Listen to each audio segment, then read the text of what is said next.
Okay, good morning, beloveds. It's already been an interesting morning. I couldn't get Facebook to connect, so I finally just rebooted the app. Unfortunately, the third time it let me in. So like I was early, but now I'm on time because the litter box was arguing, Tom was cleaning the litter boxes. The app was arguing with me about going live, and I'm like, all right, what's going on here? Because last night in my Zoom, my camera quit working. And I don't know why. So, yeah. So I'm just like, I may actually have to turn my computer all the way off, which I love doing, and then turn it back on. So, okay. There were not a lot of squirrels in the park this morning. There were no birds in the park this morning. Well, the finches, but like no blue jays, no cardinals. I don't even think we saw any mockingbirds. So it's like all the birds are somewhere else right now. And then, and this is our last week in the park until like the second week of December, because the rest of the weekends in November, I will probably be at the Renaissance Festival. And then the first weekend we go to Dickens, which is in Galveston. So, yeah, that's the plans going here. And then,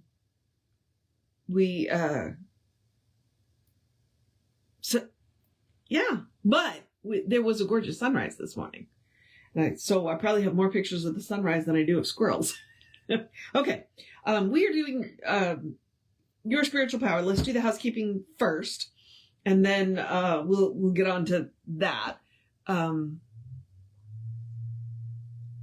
brain is gone at the moment. All right. The housekeeping is me reminding you that we are Creative Life Spiritual Center. The website is creativelife.org. The constant contact email is info@creativelife.org. That will get you one email a week, unless something unusual happens. The weather can get a little weird around here. And not even just necessarily we live in hurricane country, because the storm that took our power out last weekend had nothing to do with hurricanes. They came down from the north. And then the hot links in the email are hot. So if it says click here now, it means it. It will take you right to the information you want or to the person that can help you get it. And I'm trying to get Dante to get up on the couch, and I don't think it's going to work. Nope, that is not for you. And it is a blind CC, meaning nobody will get your email from us. So it's a pretty safe bet and a useful email. Like I said, tells you what's going on for the week of the month. All right. And then, we'll mention the social media just from the, standpoint of we do not monetize it. So, we don't want to deal with the ads any more than you do. So what we ask you to do instead is engage with the pages. Like, follow, subscribe based on which platform it is. And then, react, comment, and share on the posts. Bumps us in the algorithms, and it's a free, easy way for you to support the center. Okay.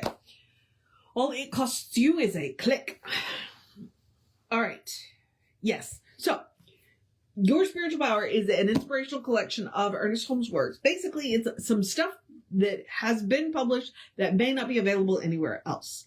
The book that we are currently doing in this collection is Discover a Richer Life, which turns out is a collection of his Science of Mind magazine articles, which I thought was really interesting. I didn't know that.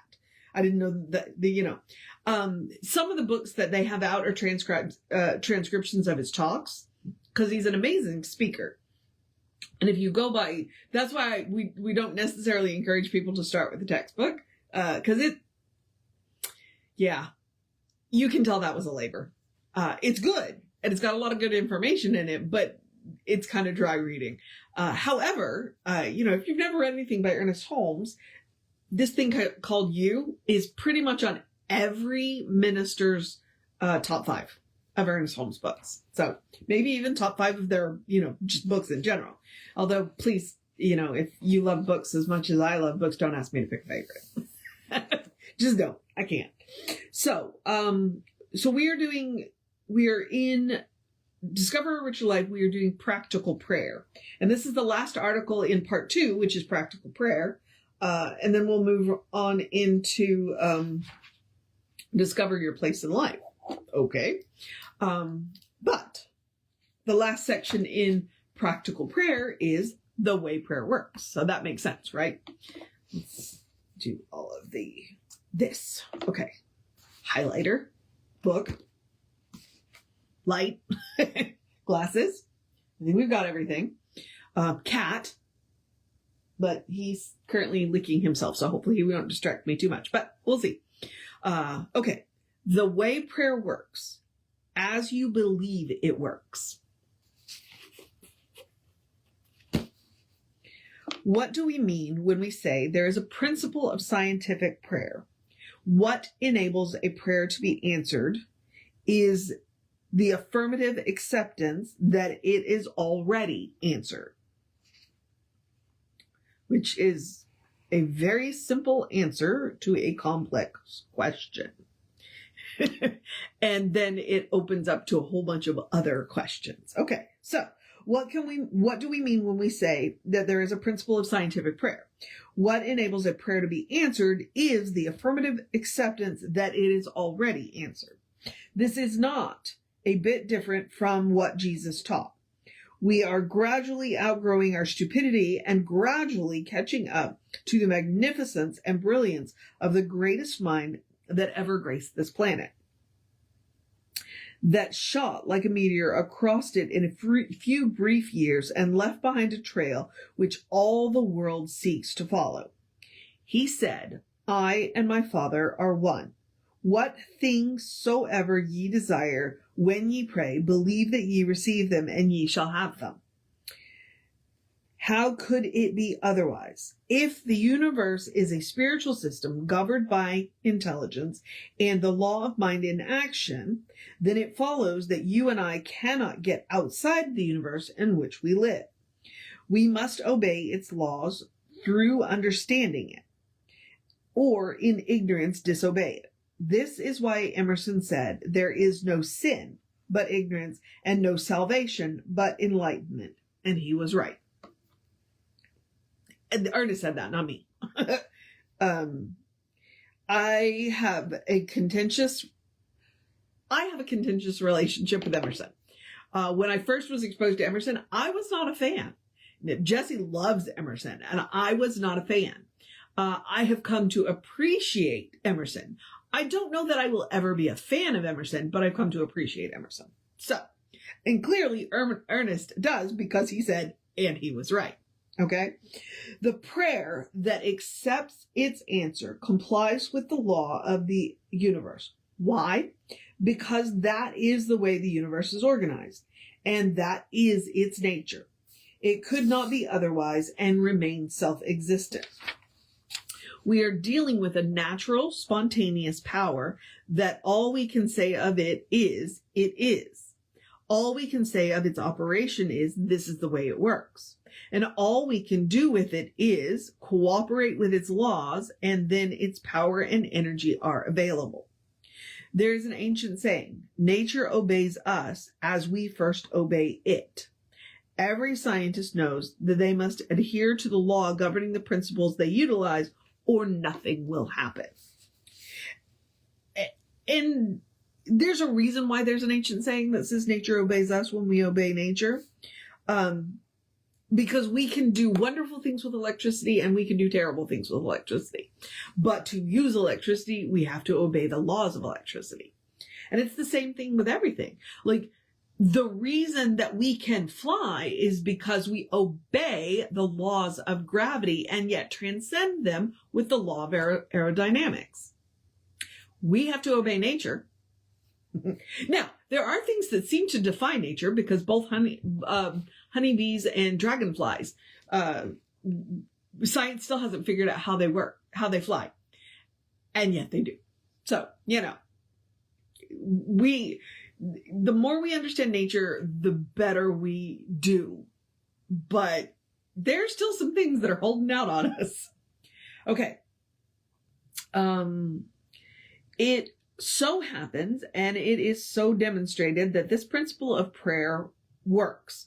Remember, it was a little child that Jesus pressed into service to multiply the loaves and fishes.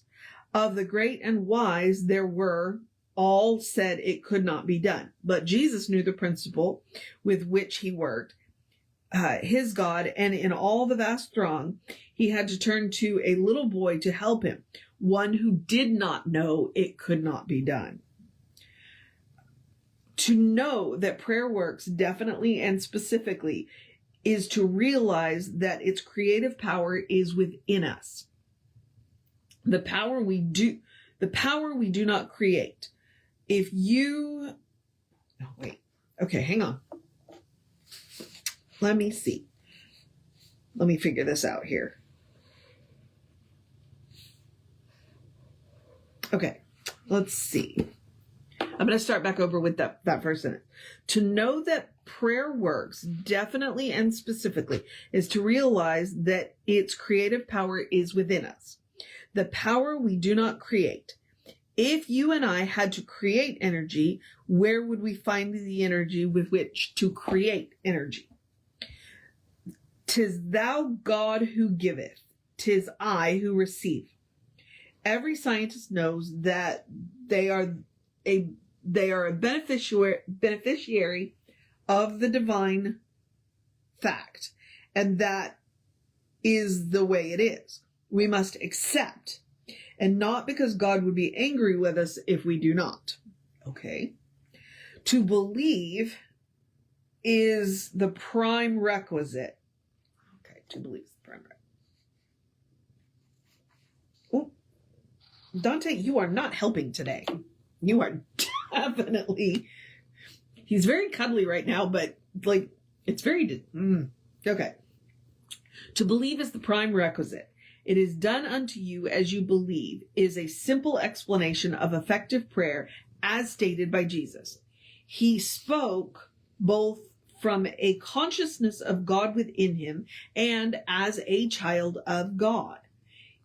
He also realized the child can do nothing of themselves, but what they see it, the Spirit do. For what things soever they doeth, these also doeth the child likewise, that the Spirit may be glorified in the child. Okay. Bible quotes. A centurion came to Jesus one day and said, in effect, I also am a man in authority. I say to one to do this and to another do that, and they do it. I understand the meaning of authority. In our terminology, he meant that he had the mental equivalent of authority. You need speak the word only, and my servant shall be healed. Jesus turned around amazed. He was filled with admiration and exclaimed, I have not found so great a faith, no, not in Israel. Go thy way, and as thou hast believed, so be it done unto thee. And his servant was healed in the selfsame hour. This was done through natural energy, power, creative intelligence, life-giving force, call it what you will. And it's interesting, because like Jesus is teaching this to his people, the Jewish people, and yet it is a Roman centurion who comes to him and says, look, I get what you're doing, and I believe what you're doing. And Jesus went, and that's why it works. It was a Roman citizen who said, I believe you. So, which should tell you that Jesus's message was for anybody who would listen. Yes, he was a rabbi. Yes, he was teaching his people, but what he was teaching would work for anybody. And that's what he said. Okay. That is the principle of the answer to prayer delivered 2,000 years ago.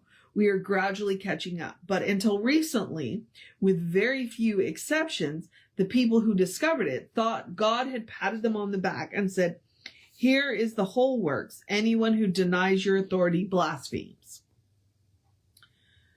This is nonsense. Is it not strange how difficult it is for the human mind to finally conceive of itself as free, no longer bound, free under the great law of all life? Every person must finally come to be their own revealer of truth. No person shall enter the sacred and secret precinct of the Most High for you or for me, but each in the silence of their own soul, in the integrity of their own spirit, and in the volition of their own choice, shall walk into the Holy of Holies and discover God within themselves. Wow. Every person must finally come to be the revealer, their own revealer of truth. Oof. It's like nobody can do it for you. I cannot walk your path for you. What I can do is hold my lamp up so you can see where to put your feet. But that is the best I can do. I cannot walk your path for you. I can walk beside you for a time. I can hold my lamp up so that you can see where you're going. I cannot walk your path for you. Like I can point out all the guide signs, but I can't walk your path for you. This is the secret and simplicity of prayer. The profoundness of simplicity is one of the things that is most often overlooked in philosophy. The simplicity. It's like we want to make things too complicated. We want to make things hard. Why do we want to make things hard? You know, where did we get this idea that we need to suffer? I don't know, but it needs to stop. Okay. We have to come right back to the simple fact and say the nature of reality is such, the nature of God is such, the nature of the law of being is such, my nature is such, that in some way, whether I understand it or not, I am so much a part of reality that my thoughts, while they are not creative of themselves, are creative because they deal with creativity. And that is the way it is. Therefore, those thoughts which are affirmative, those thoughts which embody and accept, are like the nature of the creative thinking of God, which cannot conceive anything other than itself. In such degree, then, as I assume this affirmative attitude towards the universe and embody the meaning of goodness and truth and beauty, so shall they follow me all the days of my life, and I will dwell in the house of the Lord forever. How simple. But I can take each of these simple statements and surround it with words that make it difficult to understand, as Plato or Aristotle. Jesus said that it is done unto us as we believe, and he didn't try and explain it because he knew it couldn't be explained. The nature of God, the nature of the universe and its laws, our nature and our relationship to this universe just are. And are universal. The science has learned long since when a principle is deduced and demonstrated to exist, there is no argument as whether to label it Methodist or Catholic or anything else. Who cares? It works. And you can benefit from it just as much as anyone can. A youngster was drawing a picture and someone asked him what he was doing. He replied, I am making a picture of God. The wise person said, but you don't know what God looks like, do you? The youngster answered, I don't now, but I will know in a few minutes. He didn't have a guilt complex, so his picture of God was going to be a good one. In a certain sense, out of the divine possibility of everything, you and I create each day a better concept of God, drawing closer to the divine presence we believe in. We are to believe, to accept, to affirm, and to embody it, not deny it. But there are certain implications. We must never know that God is love unless we love. No. We shall never know that God is love unless we love. We shall never know that God is peace unless while we are disturbed. Otherwise, it is all theory. In other words, that's why he calls us practitioners, because if we don't practice, then it is just all theory. The purpose is to get out and do this. Practice it as much as we can, as often as we can, every chance we get. Okay. Otherwise, it's all theory. That is the way it works, and all the beseeching on earth will not change one bit of it. There is no way to contradict the law of the universe.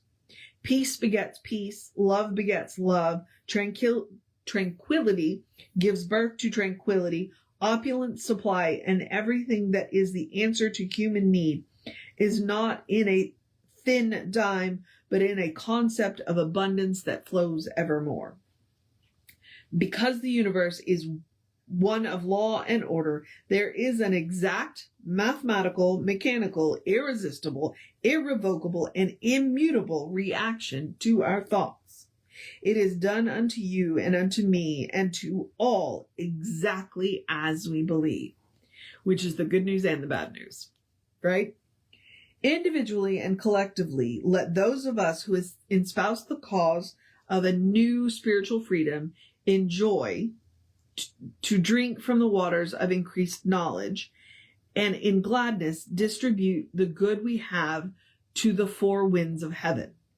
Let us keep persistently in our minds that it is our desire, individually and collectively, that everything we touch shall be healed, every person made glad, every situation properly revitalized. In other words, leave them better than you found them. Leave them better than you found them. Let everything that you do be for the benefit. And, yeah. Yep. Okay. And that's that thing. And I appreciate that, like Ernest says, look, Jesus didn't explain it because he knew it couldn't be explained. And yet Ernest is sitting here trying to explain it. He's trying to explain a concept that can't be explained. It's like, it is done unto us as we believe. Well, then the question in the end becomes, well, what do we believe? And frequently what we have to do is dig into the unconscious, because that's where the problem is. It's like, we've got these patterns, like what Jesse likes to say is we've made up these rules for ourselves. And we made up these rules a long time ago. We don't even remember that we made up these rules, but we've made up these rules, and that's why our life looks the way it does. So if you don't like the way your life looks, it's like, maybe you need to go back and look at the rules that you made up for yourself. It is done unto you as you believe. What do you actually believe? And we have bunches and bunches of classes to help you sort that out. Jesse's got a really interesting one coming up. He's going to be teaching, did he say it? I think it's going to be a 12-week class on Emma. Yeah. You want to get down to what you believe? She's a good one to do it. All right. So then there is that. And I am going to wrap this up and encourage you, because I need to go give a cat medication before Tom leaves for work. Sugar's got a new medication that's a liquid. It's pretty easy to give to her, but depending on where she is, I may need his help. So I'm going to encourage you to have a great day, a wondrous day, a fantastic day, a magical day, an enchanted day, a wonderful day, an awesome day, an amazing day, a enjoy the cool weather day, and open your windows day. Well, if you live where I do, because it's going to be in the mid-70s today. Beautiful. Cuddle your fur babies day. I'm going to have a catter day, so you can have your version of catter day, a take a nap day, a take care of yourself day, and eat something amazing day, a go be with your community day. I know you usually say that on Sunday, but today's as good of a day as any to do it. A do what you gotta do day, a good day. And if that is too much pressure, because I get it. Sometimes it is. Simply have a day. You are enough. Just as you are. You are a beloved expression of the divine. You are a brilliant light, a divine spark, spirit in motion, God in action, a beautiful masterpiece, and a work in progress at the same time, at your own pace. my favorite part of that statement. And as Reverend Jesse likes to call us, you are godly. So, get to know who the divine knows you to be. Because the divine knows you to be good, and from there, anything is possible. Anything at all. All right, beloveds.